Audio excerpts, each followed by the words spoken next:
Seja muito bem-vindo. Se você não me conhece, eu sou a Karina Abi e essa é a série de devocionais Tempo de Florescer. São algumas passagens da Bíblia, alguns devocionais que eu fui mastigando durante algum tempo e eu fui meditando durante um período da minha vida, um ciclo da minha vida de 2023 e 2024, então já tá marinando há um tempinho no meu coração. E hoje eu quero conversar com vocês um pouco sobre excelência. Esse aqui já é o nosso 7º vídeo e você pode acompanhar a playlist para saber os outros devocionais se você quiser. Mas vamos para o vídeo de hoje, que se baseia em 2 versículos da Bíblia que eu quero ler com vocês. Um deles está em Colossenses 3:23 e o outro em Eclesiastes 9:10. Colossenses 3:23 vai falar assim: em tudo que fizerem, trabalhem de bom ânimo, como se fosse para o Senhor e não para os homens. E em Eclesiastes 9:10 vai dizer assim: tudo o que fizer, faça bem feito, pois quando descer a sepultura, não haverá trabalho, nem planos, nem conhecimento e nem sabedoria.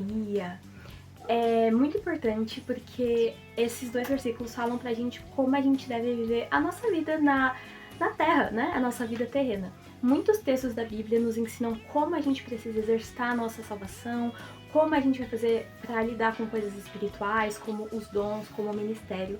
Mas esses 2 versículos aqui tá apontando pra gente sobre a vida terrena, pra gente olhar com atenção pra vida terrena. É sobre as obras.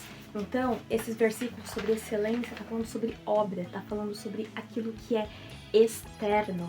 A gente precisa sim se preocupar com o nosso caráter, a gente precisa sim se preocupar com o fruto do Espírito, mas isso não é a única coisa que importa. As obras de nossas mãos, aquilo que nós fazemos no nosso dia a dia, também é importante. Então isso aqui é um foco para as obras, para aquilo que é externo. Sempre lembrando que aquilo que é externo reflete do que é interno. A gente sempre precisa olhar para Jesus e saber que tudo que tem de bom em nós vem de Cristo. E um texto da Bíblia vai falar que os nossos atos de justiça não passam de imundícia. Então, é Jesus quem vai mexendo dentro de nós. De nada adianta a gente ter obras bonitas se o nosso interior está podre. Mas se Jesus tem realizado a obra no nosso interior, naturalmente a gente vai exalar beleza, a gente vai exalar algo excelente nas nossas obras, nas obras de nossa mão. Quando a gente consegue, de certa forma, refletir a obra que Deus está fazendo nas nossas vidas, naquilo que a gente faz com as nossas mãos, o que a gente está construindo na nossa vida se torna, de um jeito ou de outro, excelente.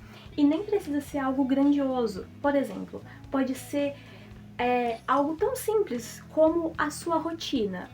Como você organiza a sua rotina é algo que todos temos uma rotina. Como você organiza uma rotina? Se você faz de um jeito excelente, vai exalar beleza, vai exalar tranquilidade, ou alguma outra característica, ou alguma outra virtude. Se você pegar aquilo que está nas suas mãos e fizer de forma excelente, certo? E isso aponta pra gente também para uma passagem lá em Mateus 25, que vai falar sobre a parábola dos talentos. Um senhor deixa talentos com seus servos, ele se ausenta por um momento e existe uma expectativa de que aqueles servos multipliquem os talentos ou granjeiem os talentos. Granjear, multiplicar os talentos. Existe essa expectativa para aqueles servos. E 2 dos 3 servos conseguem atender essa expectativa, eles são chamados de servos bons e fiéis. Mas existe um daqueles servos que não atendem essa expectativa e ele é punido severamente. O Senhor entregou dons e talentos nas nossas mãos, coisas que Ele nos deu. Às vezes são habilidades naturais, às vezes são dons espirituais, às vezes é um encargo que você tem nas suas mãos. Por mais simples que seja e por mais cotidiano que seja, o Senhor espera que a gente use tudo aquilo que está nas nossas mãos para a glória dele. E tudo aquilo que a gente se dedica a fazer constantemente vai se tornar cada vez melhor. À medida que a gente se aplica aquilo, vai se tornar cada vez melhor. Trazendo algo concreto, quanto mais vídeos eu faço aqui, melhor vai ficando com o passar do tempo. Essa é a expectativa, pra gente duplicar, pra gente granjear os talentos. E a excelência vem desse lugar de exceder as expectativas. Na parábola dos talentos, O servo que não granjeia os talentos, ele esconde e devolve na mesma proporção. A repreensão que ele recebe é que ele poderia sim ter dado aos banqueiros para que o senhor recebesse com juros. Isso seria o mínimo que se esperaria de um servo. Mas quando os outros 2 servos dobram o valor, aquilo é excelência. Eles também poderiam ter colocado no banqueiro para ter o mínimo de juros. Mas quando eles conseguem duplicar o valor, aquilo é excelência. E algo para ficar bem gravado no nosso coração. A excelência não vem de um lugar de autocobrança. Não é só para eu ficar me martirizando para dar o melhor de mim, para ter perfeição. Isso não é excelência. A excelência vem de um lugar de fidelidade com aquilo que Deus nos deu. Então não é sobre perfeição, não é sobre ser melhor do que alguém, não é sobre fazer tanto que aí vai ficar muito bom e aí Deus vai gostar disso. Não é isso. É um lugar de fidelidade. Se Deus me deu algo nas minhas mãos, eu vou fazer bem feito. E recapitulando para aqueles versículos, vai dizer: em tudo que fizerem, trabalhem de bom ânimo. Às vezes as coisas que a gente está fazendo traz certas aflições. Isso nos lembra de outro versículo. No mundo tereis aflições, mas tende bom ânimo. Esse bom ânimo é esperado para nós, para a gente não ficar cabisbaixo, desesperado, a gente conseguir ser realista dos desafios que a gente enfrenta, mas enfrentar esses desafios com bom ânimo, como se fosse para o Senhor e não para os homens. A gente já conversou aqui sobre corandeu, a gente fazer as coisas debaixo da perspectiva de Deus, como se apenas o olhar de Deus importasse para nós, porque muitas vezes são as pessoas ao nosso redor que às vezes nos irritam, às vezes nos frustram, às vezes nos aborrecem, e a gente pode se sentir tentado a deixar de fazer aquilo que o Senhor propôs na nossa mão. Mas aqui a gente é indicado, é como se fosse para o Senhor e não para os homens. E no versículo vai falar tudo, enfático no tudo.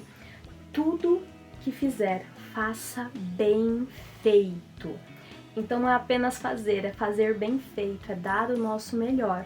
Por quê?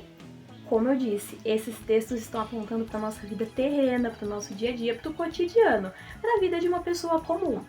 Tudo que fizer, faça bem feito, pois quando descer a sepultura, não haverá trabalho, nem planos, nem conhecimento, nem sabedoria. Ou seja, se existe um momento para se trabalhar, para se fazer planos, para usar de conhecimento e de sabedoria, é o momento que nós estamos vivendo hoje, aqui e agora. Então, em tudo que você fizer, a gente sempre está fazendo alguma coisa. Em tudo que você fizer, faça bem feito. Isso aqui nos aponta, o tempo é agora, o tempo é hoje, o tempo é já. O que você está fazendo na sua mão agora, não é só o que você pretende fazer, o que você planeja para o seu futuro, porque se você planeja para o seu futuro, quando chegar o futuro, é o mesmo conselho de hoje.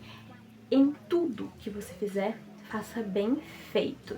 Se você não consegue ser fiel nas pequenas coisas, você não vai ser fiel nas grandes. Se você não consegue tratar com zelo o que tem nas suas mãos hoje, você não vai conseguir fazer isso amanhã.